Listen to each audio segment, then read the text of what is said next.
حي على الفلاح.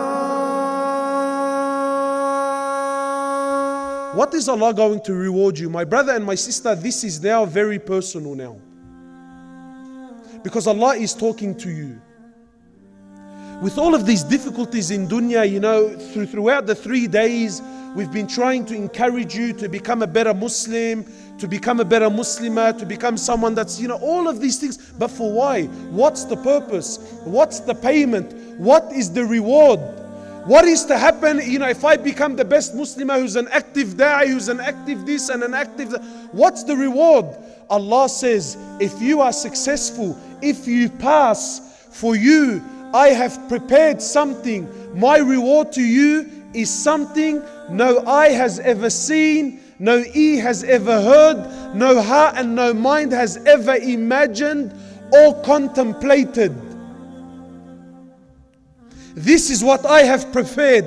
This is what I have prepared for those believers that are successful. I have prepared for them a paradise, the likes of which no one has ever seen or heard or even imagined. This is what awaits you, my brother and my sister. Jannah, Jannat, tajri min tahtiha al-anhar. A paradise awaits you, under which rivers flow underneath your feet. I don't know what the condition is here, but I know in Sydney, property is based on water. The closer you live to water, the more expensive your house is. Is it the same here? No? In Sydney, the closer you live to water, the more expensive your house is. And if you can see water from your house, it's called water views. If your home has water views, then your property automatically doubles. And if you have a waterfront, if you live on the water, between you and the water is only sand, you have a waterfront house, then this is what they call prime real estate.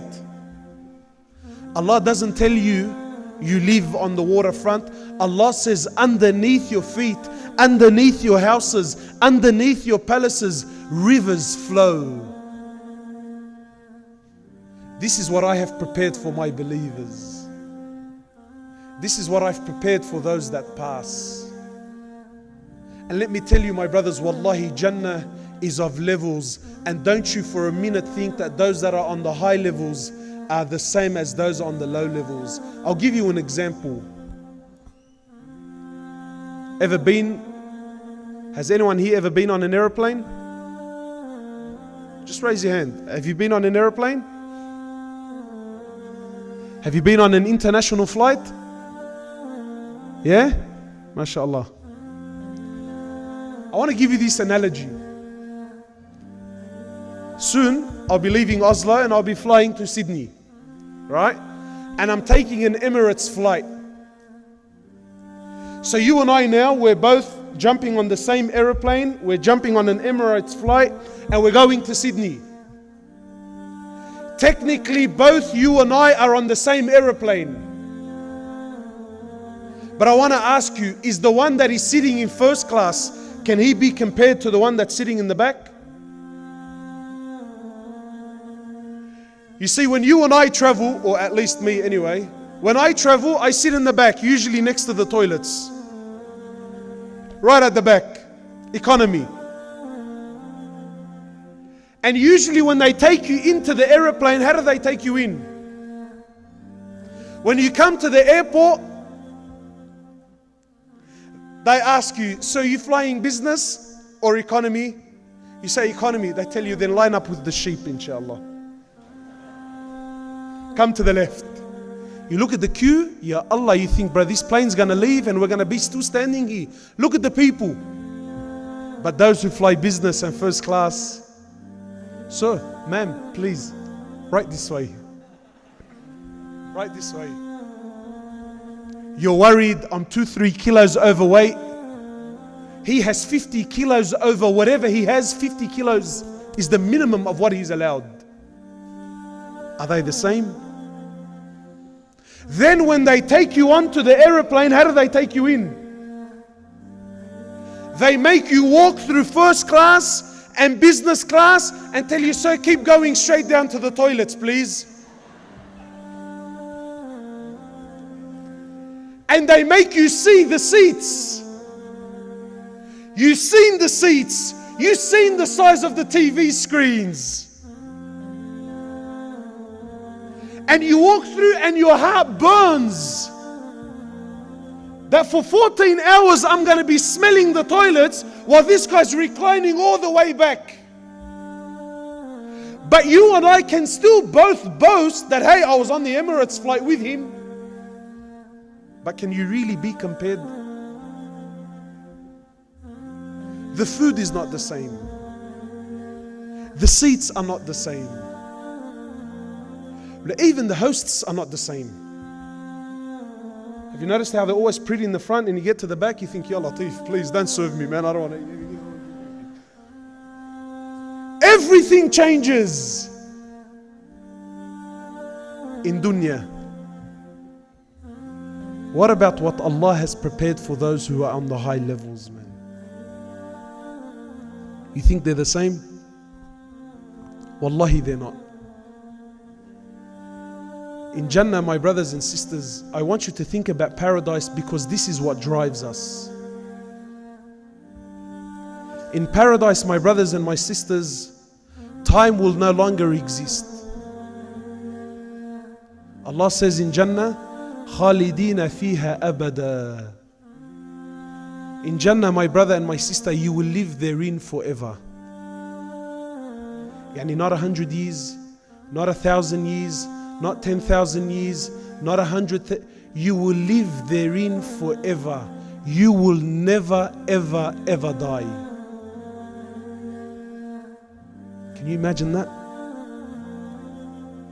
You will never die. Some of the scholars, they tried to give an analogy to help you understand. And they said, imagine, right? Can you imagine this hall now? Imagine we filled up this hall with sand. How many grains of sand do you reckon will be in here? Khalas, it's a figure that you can't count, yeah? Surely. The scholar said, imagine we filled up the whole earth. We filled it up with sand. Really, they actually used mustard seed, right? But yani, they said, imagine we filled up the whole earth with mustard seed, from the ground all the way to the skies. And every 1 billion years, one bird would come to earth, take one mustard seed and go. And it won't come back for another 1 billion years. It'll come back after 1 billion years, take one seed and go. The scholars say this bird will use up all of these mustard seeds. All the mustard seeds would finish and you will still be in Jannah. Khalidina fiha abada. You will be there forever, my brother and my sister. No fear of death. In Jannah, you will never grow old. Did you know that? An old lady, she came to the Prophet of Allah and she says, "Oh Prophet of Allah, is there room in Jannah for an old lady like me?" He says to her, "No. In Jannah there are no old ladies." So she began to cry. So he smiled at her, sallallahu alayhi wasallam, with that smile that penetrates the heart.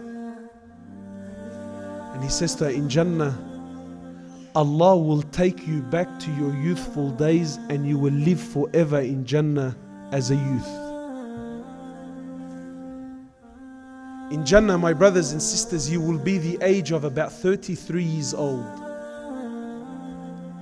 Can you imagine you and your father are the exact same age?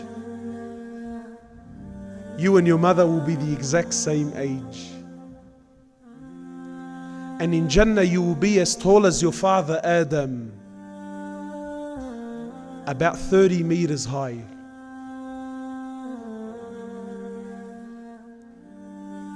In Jannah, my brothers and sisters, you will never have to go to the toilet ever again.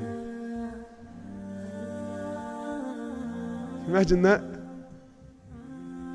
You never ever have to do number 1 or number 2 or number 3. Some people do number 3. I don't know what that one is. To the best of my knowledge, there's only 1 and 2. In Jannah, you will never go to the toilet again. My sisters, in paradise, you will never have your monthlies ever again. You will never have these emotions and everything that comes along with it, my sister. Never. Done, finished, dusted. In Jannah, you will never get sick. In Jannah, you will never get tired. In Jannah, you will never sleep. You don't sleep in Jannah. In Jannah, my brothers, you will never get old. You will never get tired. You will never feel fatigued. It's just pure and pure and pure happiness for eternity, forever. This is the prize that Allah has prepared. In Jannah, there's no more fasting. In Jannah, there's no more salah. In Jannah, there's no more wudu. In Jannah, there's no more worship. Nothing. You never have to do anything ever again. In Jannah, you will be clean shaven. No more this. You see this? This won't be there in paradise. I can't wait, man. Wallah, I can't wait. Look, really, wallahi, it's the sunnah, and wallahi, I love the sunnah of Rasulullah sallallahu alaihi wasallam. Wallahi, it's the sunnah and it's here. People now, they worship their mashaykh. 100%, brother. These guys from Firdaus al-A'la. The Prophet of Allah saying to Sahaba, none of you will enter Jannah through your actions. None.